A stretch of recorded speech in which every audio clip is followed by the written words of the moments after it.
dari qadha itu ketika kita tinggal di alam arham, alam kandungan emak. Pernah tinggal di situ?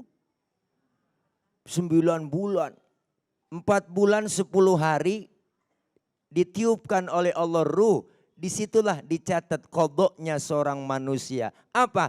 Rizki, jodoh, ajal, semua Allah catat. Makanya 4 bulan 10 hari itu emak kalau lagi hamil bocah udah nendang-nendang dalam perut.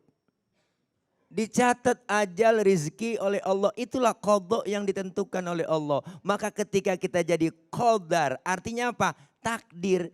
Jadi qadha itu ketentuan ajali yang Allah tentukan. Kalau qadar berarti sudah terjadi. Maka kita kepengen apakah ada takdir bisa dirubah? Maka takdir dibagi menjadi 2. Ada takdir mubrom, ada takdir mu'allak. Takdir mubrom itu takdir yang memang sudah ketentuan dari Allah. Penciptaan langit dan bumi. Berputarnya matahari ya Bu. Berputarnya bulan, hari berganti, bintang semuanya, alam ini. Termasuk kita lahir ke dunia nggak tahu apakah kita dikasih kelamin perempuan atau laki-laki. Itu udah ketentuan Allah. Takdir dalam pandangan manusia. Dalam pandangan manusia. Itu ada 2. Satu mubrom, satu mu'allak. Mubrom itu sesuatu yang tidak bisa diubah.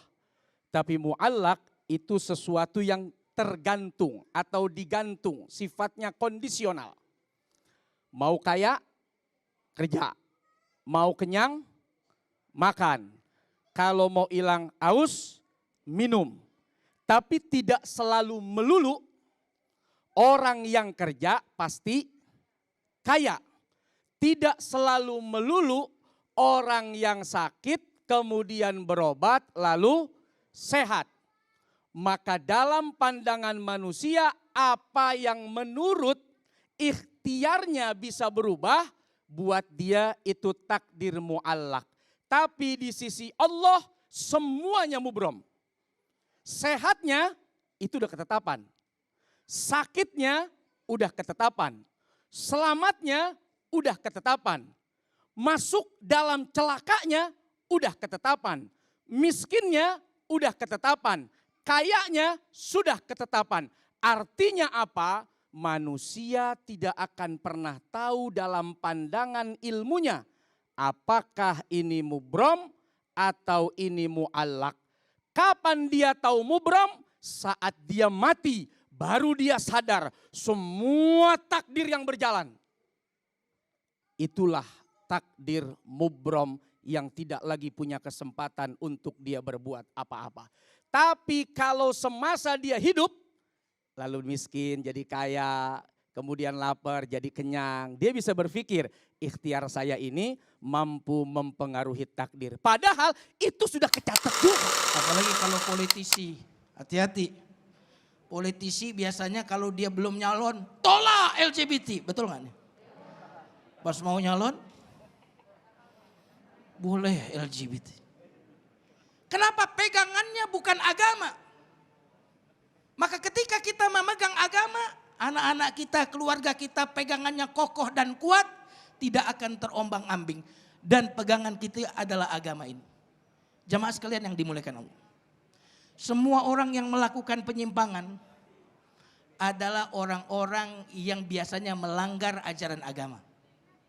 Mohon maaf nih, rata-rata pelaku LGBT adalah orang-orang yang selama ini memang biasanya melakukan hubungan-hubungan bebas, tidak mengikuti ajaran agama ini.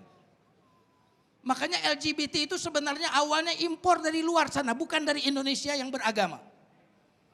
Makanya jamaah sekalian yang dimuliakan Allah, kalau kita ingin anak-anak kita, keluarga kita itu berada di jalan yang benar, tidak melakukan penyimpangan, hendaklah anak-anak kita, keluarga kita ikut aturan agama.